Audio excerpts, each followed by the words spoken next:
There's a shift in consciousness happening right now, and it's mirrored on many different levels. It's the Earth itself, releasing energy, shifting and evolving. The same happens with us, individually and on a global scale, and in so many, if not all, our areas of interest. One of the areas that I'm very invested in is the gaming industry, and I'm very excited to see a quiet revolution happening. Something amazing happened at the 2025 Game Awards, something I've been observing for a long time now, and it's the rise of awareness and that passion and purpose beats dishonesty and greed.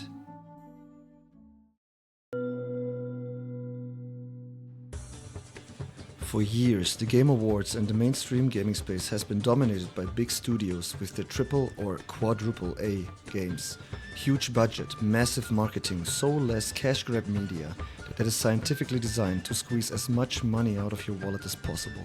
Annual franchises that copy-paste their games every year with a slight reskin so they can charge you full price every year.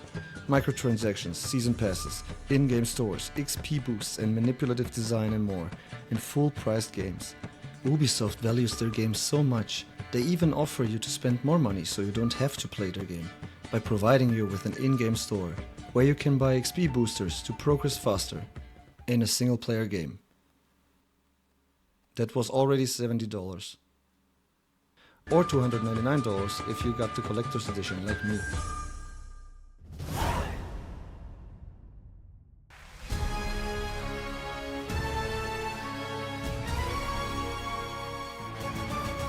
The 2025 Game Awards have truly been special.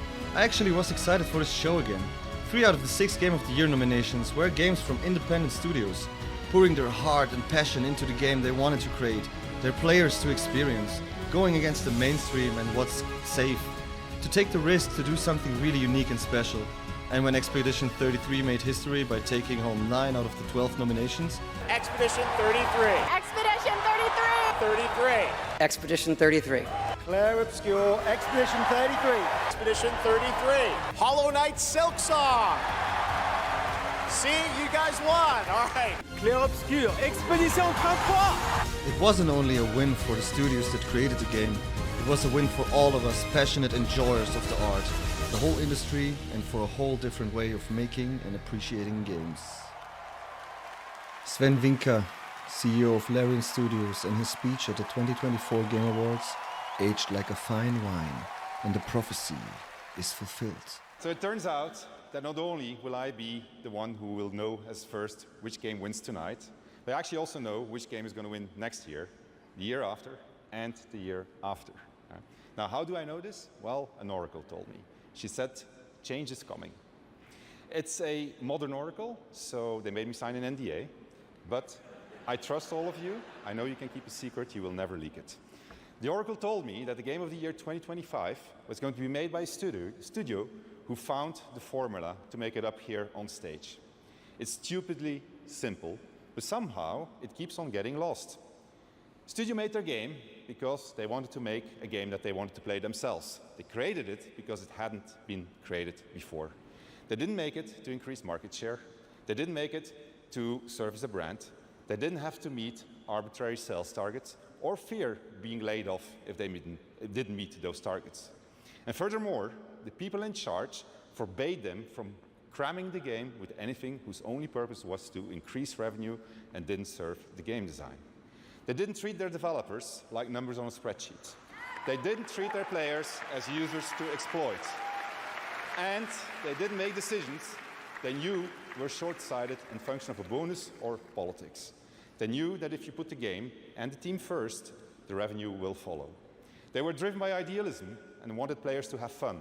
And they realized that if the developers didn't have fun, nobody was going to have any fun. They understood the value of respect, that if they treated their developers and players well, those same developers and players would forgive them when things didn't go as planned. But above all, they cared about their game because they loved games. It's really that simple, said the oracle.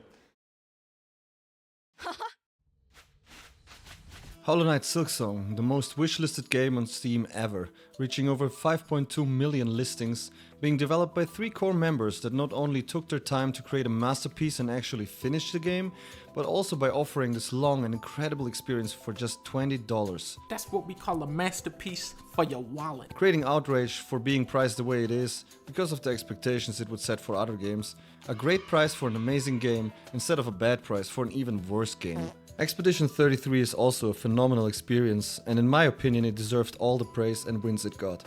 Which expectedly also created outrage about how it didn't deserve this success and robbed other nominees. After watching a documentary about how the game and the dev team came together, it was beautifully fascinating to me to see that this was a group of people that genuinely wanted to make something special, and they did. And you can feel it. And you can feel the magic when you play it. But after all, this isn't just about video games. It's a bigger and broader reminder that when we do things out of real passion and purpose, whether that's in our work, creativity, connection, or how we live our lives, it creates something others can truly feel. And maybe that's what the world needs a little more of right now.